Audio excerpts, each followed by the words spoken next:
제 아까 보건동화 보다 손들 뻔했어요. 예전에 생각해보니까 저 신학교 다닐 때 있잖아요. 1, 2학년 때 제가 연목동에 있는 성결교회에 다녔었거든요. 전도사 사역을 했었는데 이런 찬양 부르면 다 손들고 불렀었는데 그게 뭐 기억나시죠?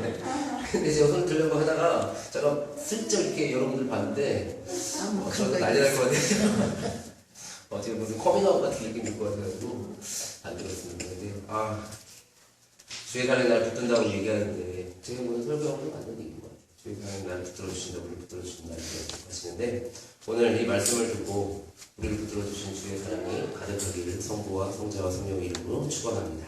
아멘. 오늘은 불가능한 것을 향한 열정이라는 제목으로 말씀을 나눕니다. 더불어민주당과 정부가 내년 2020년 2학기 고등학교 3학년을 시작으로 단계적으로 고등학교까지 무상교육을 실시하기로 했습니다. 그러자 그간에 계속 무상교육에 대해서 되게 유보적인 자세였던 반대하였던 사람들이 있었고요. 한국당에서 내년서부터 전면 시행, 올 3학년부터 지금 민주당을 얘기했었는데 전면 시행이라고 갑자기 그때까지 무상교육 이야기하면 포퓰리즘 그래가지고 사람들의 인기를 따르는 이런 정책들을 펴다가 선거를 앞두고 하는 거다 이렇게 얘기했었는데 갑자기 한국당이 그런 얘기를 해서 되게 놀랐습니다. 사실 되게 어렵거든요. 자사고도 이제 일반고로 돌아오는 자사고들이 생길 거고요. 그래서 그런 것들을 종합적으로 생각한다면 예산이 넉넉하지 않을 텐데 갑자기 한국당에서 무상교육을 전체를 실시한다고 얘기해서 좀 어떻게 당황스럽고 어려운 이야기가 아닐까, 이거 어떻게 해결해야 될까 이런 생각도 하게 되었습니다. 이 무상교육이라고 이야기하는 단어를 생각하면 좀 어려운 지점이 하나가 있죠. 그게 뭐냐면 부자의 자녀에게도 무상교육을 해야 하나요? 그런 질문을 하는 거예요. 가난한 사람들한테 하는 거면 괜찮은데 부자의 자녀들에게도 무상교육을 해야 하나? 이렇게 얘기하면 좀 불편해지는 것 같아요. 근데 사실 무상교육이란 말은 적절하지는 않은 것 같아요. 의무교육이 더 맞다고 생각해요. 무상교육이란 말을 쓰게 되고 무상이란 말을 쓰고 나니까 부자들한테 과연 하는 게 맞는 것인가 이렇게 질문을 하게 되는 거죠. 우리나라 그 복지 논쟁 이야기를 좀 생각해보면 무상교육, 무상급식, 기초요금, 아동수당 같은 이런 논쟁을 하게 될 때 아까 지금 제가 부자 이야기를 했지만 늘 이야기가 나오는 게 있습니다. 그게 뭐냐면 보편적 복지를 할 것인가 선별적 복지를 할 것인가 이런 이야기를 합니다. 모든 사람들에게 이러한 무상의 기회들을 제공할 것인가 아니면 선별적으로 가난한 사람들이나 도움이 필요한 사람들을 골라낼 것인가 이런 이야기를 하게 되죠. 거칠게 말하면 보편적 복지라고 얘기하는 것은 그가 받는 사람이 누구인지를 묻지 않고 복지를 행하는 것을 보편적 복지다라고 얘기한다면 선별적 복지는 그가 누구인가를 이렇게 묻게 되는 거예요. 얼핏 보면 복지 입장에서는 그 선별적 복지는 사람을 좀 차별하는 것처럼 느껴지기도 하고요. 그리고 또 선별적 복지 입장에서 보면 보편적 복지라고 이야기하는 게 좀 세금 낭비 같은 효율적이지 않은 것 같아요. 좀 이따 얘기하겠지만 이재용 무상교육 좀 불편하지 않나 이런 생각을 하게 되는 거죠.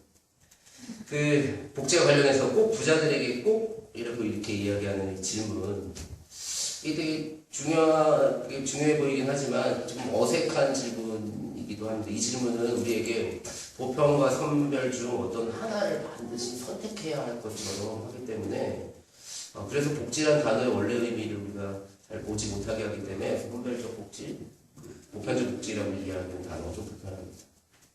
오늘 우리가 복지의 선진국이라고 이야기하는 나라들 있잖아요. 저희 북유럽 나라들 많이 하고 거기 얘기를 많이 듣는데 제가 찾아보니까 스웨덴의 복지, 스웨덴이라는 나라 복지가 되게 잘 되어 있는데 답을 먼저 드리면 보편적 복지가 아니라 선별적 복지 아닌 것 같은데 또 이것도 사실 약간 거친 표현이긴 한데요.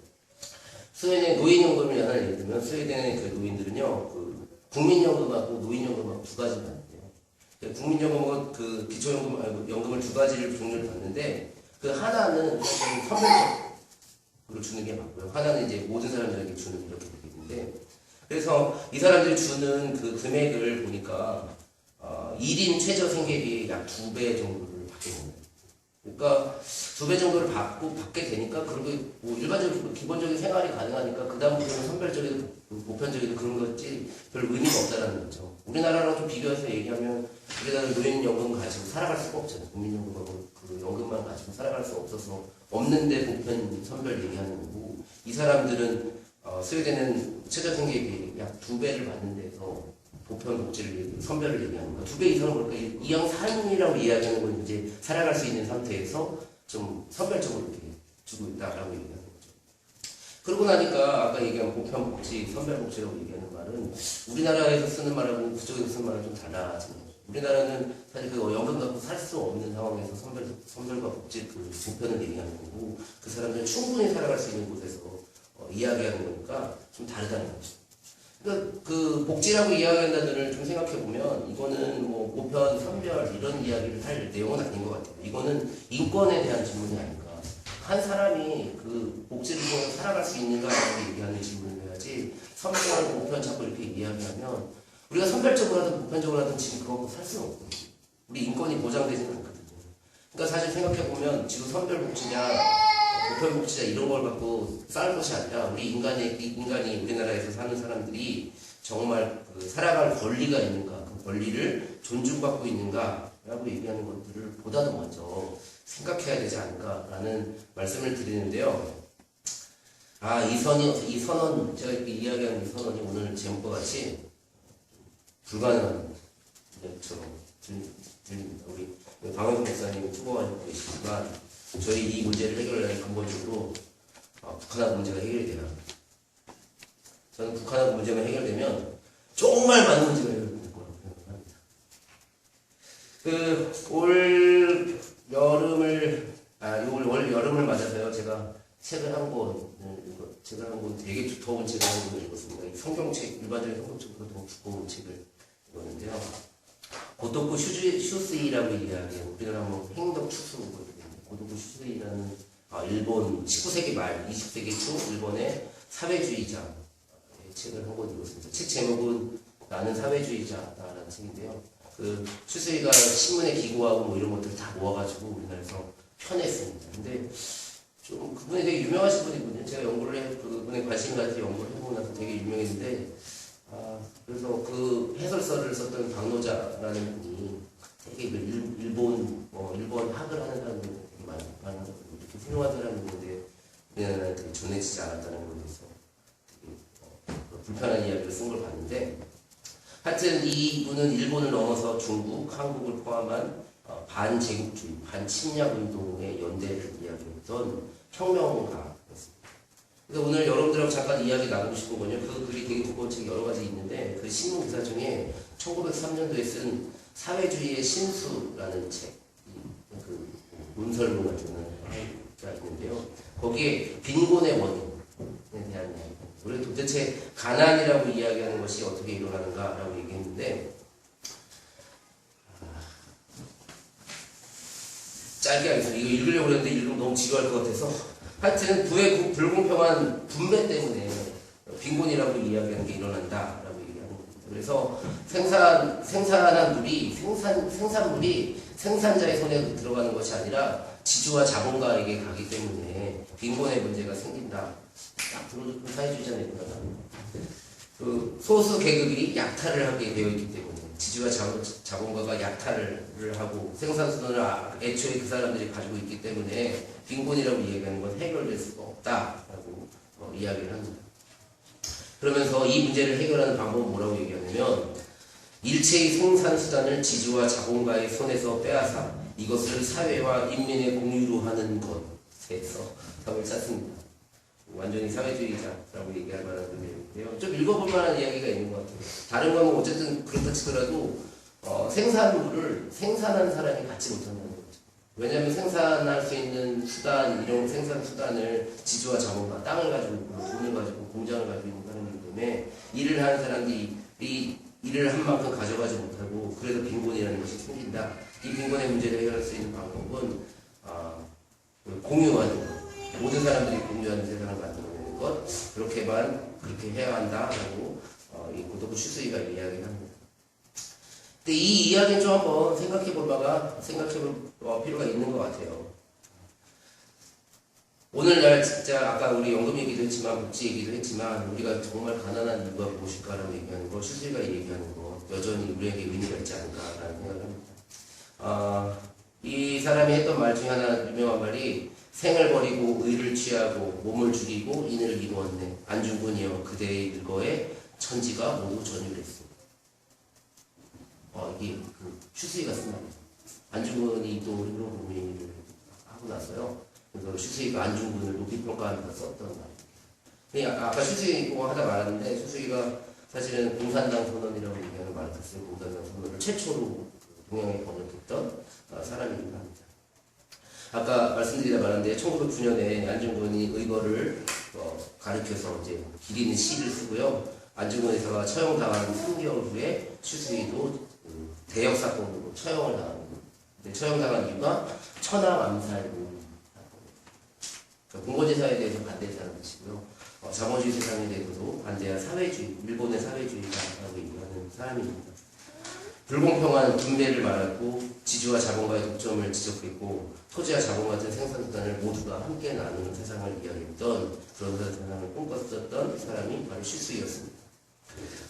이것이 모두가 안 된다고 한국에서는 특별히 더 모두가 안 된다는 이야기고 아마 오늘 이 설교가 저 인터넷 방송 우리 되게 우리 인터넷 방송 되게 많이 보는 방송이잖아요. 그렇죠?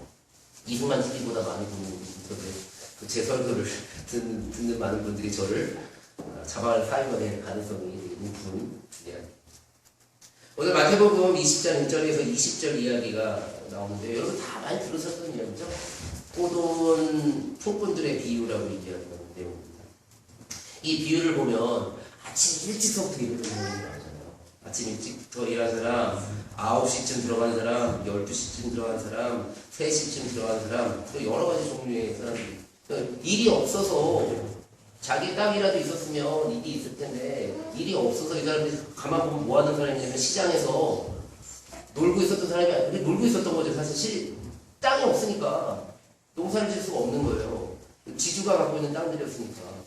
그러니까 일이 없으니까 그 시장 통해서 성경 단어가 되게 불편한 단어로 번역되어 있긴 하는데 일할 게 없으니까 거기서 왔다 갔다 하고 이랬던 사람들을 하나씩 불러다가 일을 시키는 거죠. 그리고 나서 일이 끝날 즈음에 아침 일찍 와서 일했던 사람들과 정말 끝날 때 가서 도장만 찍은 사람하고 똑같이 임금을 주었다 하는 이야기의 오늘 이야기죠.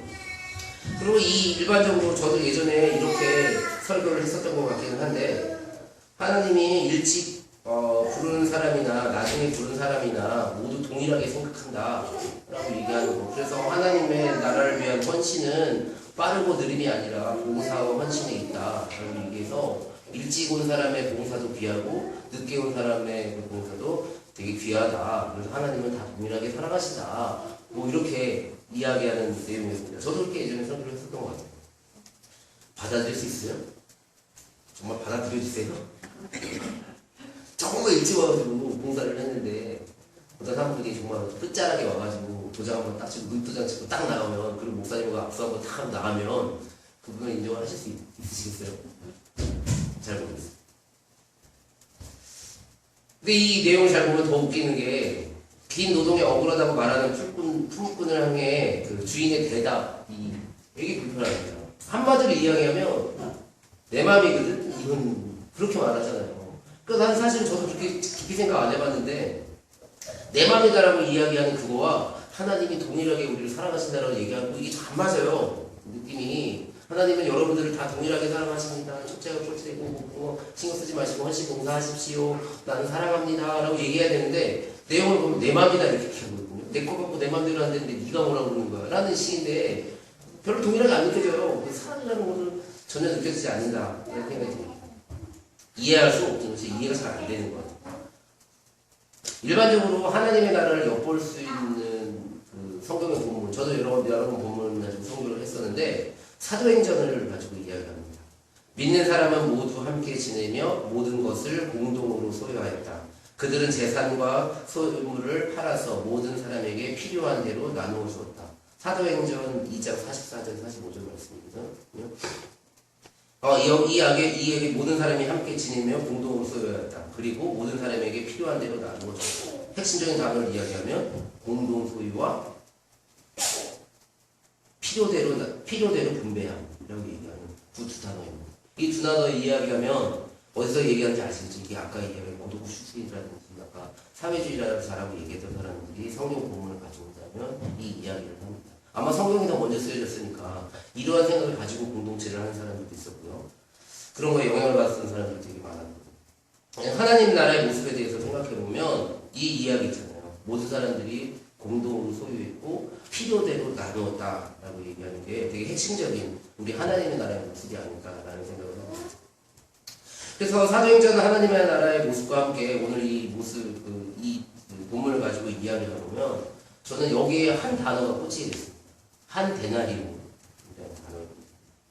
비유에서 주인은 사람들과 한 데나리온으로 일꾼들과 합의를 하는 모습을 여러 번 보여주게 됩니다.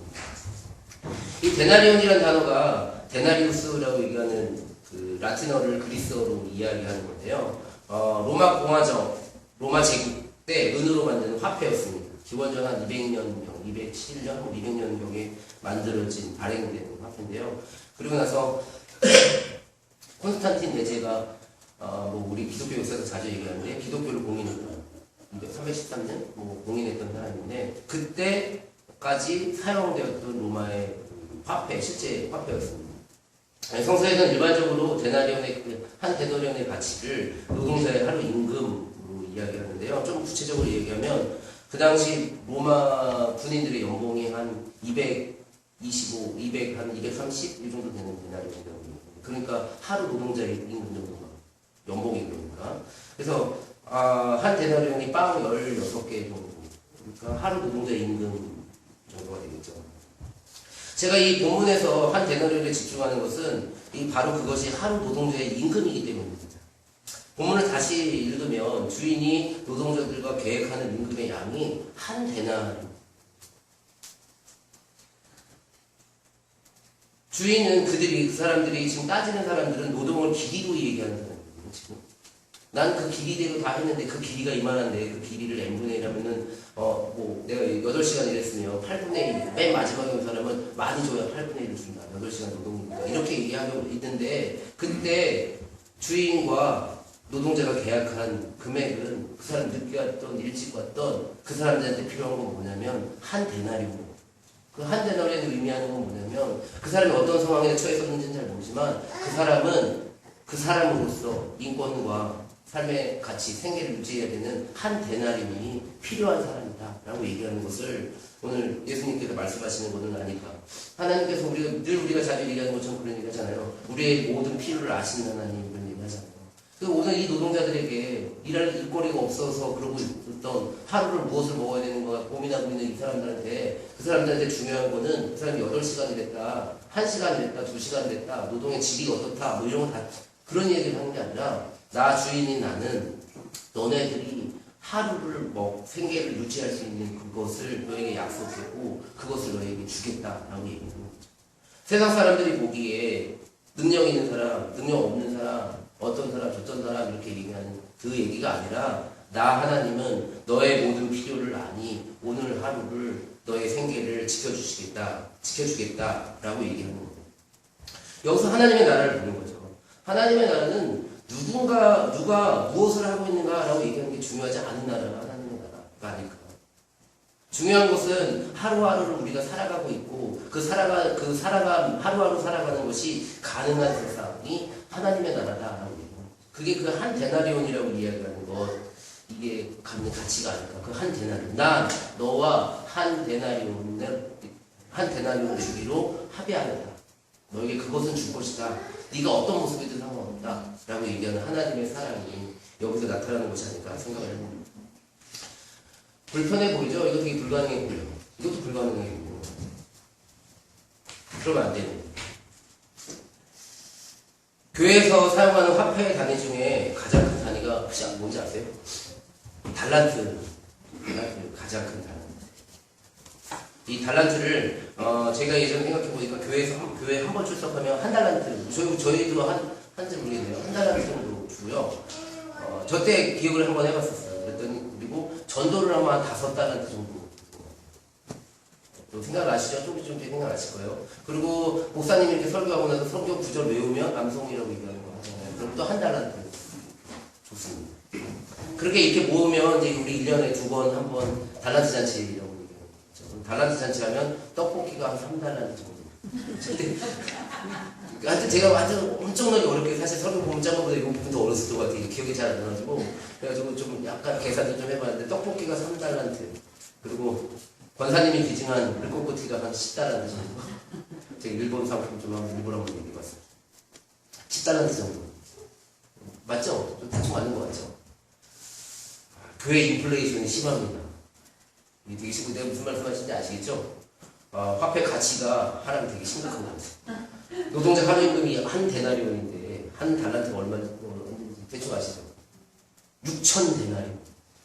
그래서 지금 우리 교회에 엄청난 인플레이션이고 하나님은 한 달란트를 하나까지 하루를 이렇게 생계를 유지하게 해주신다는데 교회 한 번 나오면 6천 달란트를 이렇게 주시는 거예요. 아까 로마 병정이 얘기했죠. 1년에 연봉이 300달러 데나리온이라고 있으니까 20년치 그냥 한 번 교회 출석하고 주는 거예요. 떡볶이 한 번 먹으려면 아까 뭐라 그랬죠? 3달러니까 큰일 났어요. 인플레이션. 베트남 화폐 단위가 동이고요. 이것 때문에 찾아봤는데요. 이거 화폐 계산하는 거 50만 동이죠. 50만 동. 저 베트남 안 가고. 네 그렇게 계산하더라고요. 공 떼고 나누기 20 공 떼고 나누기 2 이렇게 하라고. 그러니까 근데 사실 생각해보니까 이게 50만 동이라는 거 있잖아요. 이게 엄청난 거더라고요. 이게 운동 하나에 100만 동이에요. 100만 동. 어저께 하얀 운동 하나에 5만 원이거든요. 근데 이 단위가 100만 동 하니까 100만 동 하니까 이게 엄청나게 크잖아요. 제가 교회 다닐 때 예전에 생각해보면 연봉 월급이 그 정도였던 것 같은데 생각해보니까 이 인플레이션 장난 아니구나. 삼성전자 종합기술원 회장 2017년 연봉 243억 원. 하루 6,680만 원. 2017년 10개월 수감되었던 이재용 이재용 여기서 나오는구나. 2달치 급여를 3억, 상여금 5억. 근데 제가 들으셨죠? 제가 사실 숫자를 잘 못 읽어서 뺐는데 1,000만 원 단위는 절삭했어요.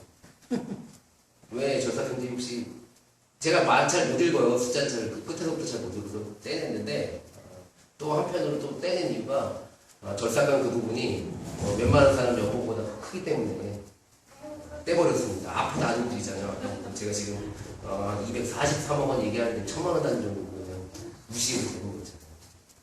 근데 그 무시하는 우리 연봉이 훨씬 더 2배가 더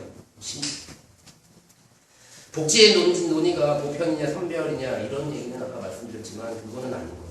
인권의 우리가 살아갈 수 있는가 살아갈 수 없는가라고 얘기를 해야지 그걸 보편적 복지, 선별적 복지라고 얘기하는 것은 별로 이거는 되게 중요하지도 않고 그렇게 생각해서도 안 되지 않을까. 우리한테 중요한 것은 뭐냐면 바로 생계라고 얘기해요. 오늘 우리가 살아가야 된다라고 얘기하는 인권을 생각해야 된다라는 말씀입니다. 최저임금에 대한 논의도 마찬가지죠. 2020년 최저임금이 8,590원. 2.87% 인상이라고 얘기하는데 올해가 8,350원. 근데 물가 인상률이 작년에 1.5% 얘기하면 이거 오른 거 아니에요? 임금 최저임금 오른 게 아닌데 이 최저임금이라고 이야기하는 단어를 자꾸 사용하게 되면 좀 불편한 것 같아요. 이 최저임금을 가지고 오늘 우리가 살아갈 수 있을까라는 질문을 해야지 최저임금이 그게 기업하기 얼마나 어렵다 이런 얘기를 하는데 아까 삼성이 243억 원이라고 말씀드렸죠.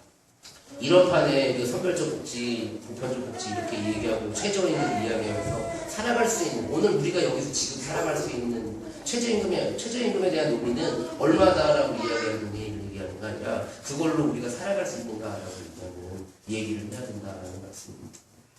하나님 나라에 대해서 되게 추상적으로 이야기를 많이 하는 것 같아요. 교회에서 하나님 나라에 대한 비전에 대해서 너무 추상적으로 얘기하는 거예요. 아까 제가 사도행전 이야기를 말씀드렸지만 공동으로 소유하고 공동으로 필요대로 나누어주는 세상이 하나님의 나라가 아닐까라는 생각을 합니다. 그리고 한 데나리온 오늘 우리가 하나님께서 우리의 모든 삶을 책임져 주신다라고 얘기하는 게 책임져 주신다 아멘 아멘 하는 게 아니라 한 데나리온을 우리에게 약속하신 분이다 라고 얘기하는 것을 우리가 기억해야 되지 않을까 라는 생각을 해봅니다.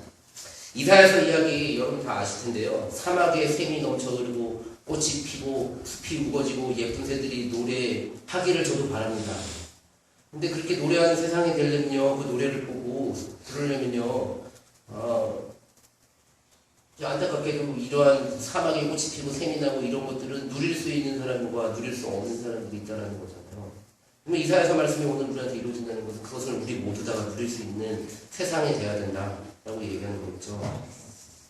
사자와 어린 양이 뛰노는 세상을 뭐 우리가 그렇게 바랄 필요가 있나요?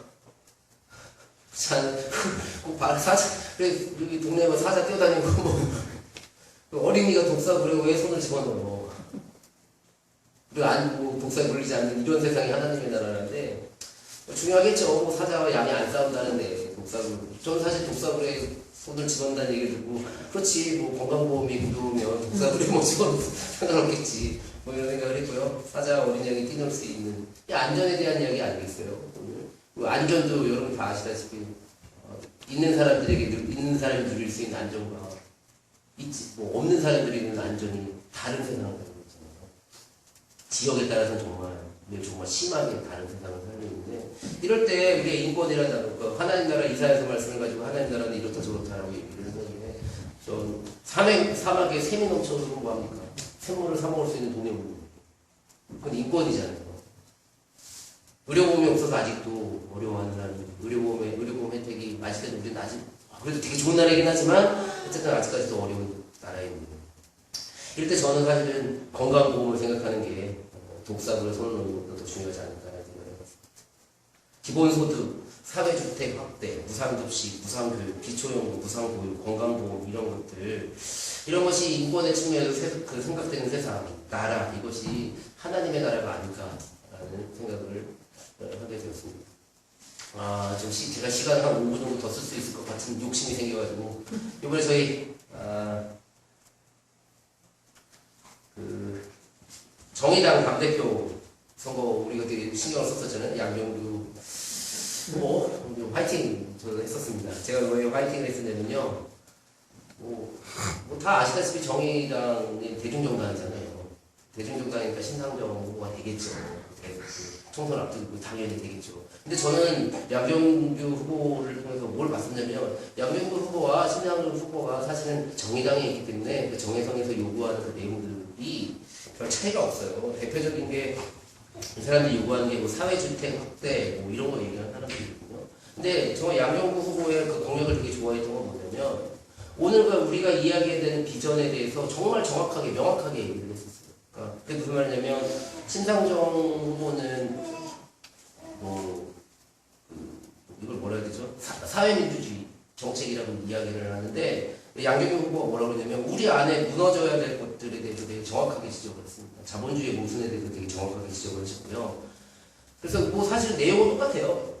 그 안에 그래서 구체적으로 들어가는 내용들은 다 똑같은데, 우리가 보여줄 수 있는 이 비전에 대해서 다들 선거를 앞두고 함구하고 있을 때 양정규 후보 하나는 정말 하나님 나라를 생각하고 얘기하셨는지 알고 제가 만나고 여쭤보지 않아서 잘 모르겠는데, 오늘 우리가 살아가야 될 세상이 어떤 세상인가? 집 걱정 없는 세상, 한 데나리온이 보장되는 세상에 대해서 얘기를 하시는 이런 모습, 사회주의 정치에 대해서 직접적으로 언급을 하셔서 저는 양정규 후보가 됐으면 좋겠다는 생각을 했는데 그렇게 됐습니다. 이제 성령교 후에 여러분들과 같이 성찬을 하게 되고, 성찬을 하면 여러분들과 제가 아멘, 마라나타 주여 이제 속히 오소서라는 이야기를 합니다. 이 속히 오소서라고 얘기할 때 아까 이사야서 말씀 사자와 양과 뛰놀고 독사구를 손집어넣는 이런 세상을 꿈꾸는 건 아니시죠? 하나님 나라 정말 우리가 꿈꾸는 그 마라나타 주여 이제 속히 오소서라고 해서 이루어진 그 나라는 하나님 우리에게 약속하신 그 한대 나라에 이루어지는 세상, 모두가 살아가면서 보편적, 선별적 이런 얘기가 아니라 우리가 정말 살아갈 수 있는 세상, 모두가 살아갈 수 있는 세상, 이런 세상이 아닐까. 입술의 고백이 아니라 삶의 다짐이 아닐까라는 생각을 해봅니다. 불가능한 것들을 열정을 가지고 다짐하는 시간이 아닐까라는 생각을 해봅니다. 오늘 하나님 나라를 꿈꾸는 여러분들, 그리고 그 하나님 나라를 만들기 위해 애쓰는 우리 모두에게 주님의 은혜와 사랑이, 우리에게 약속하신 은혜가 함께 하시기를 성부와 성자와 성령의 이름으로 축원합니다. 아멘.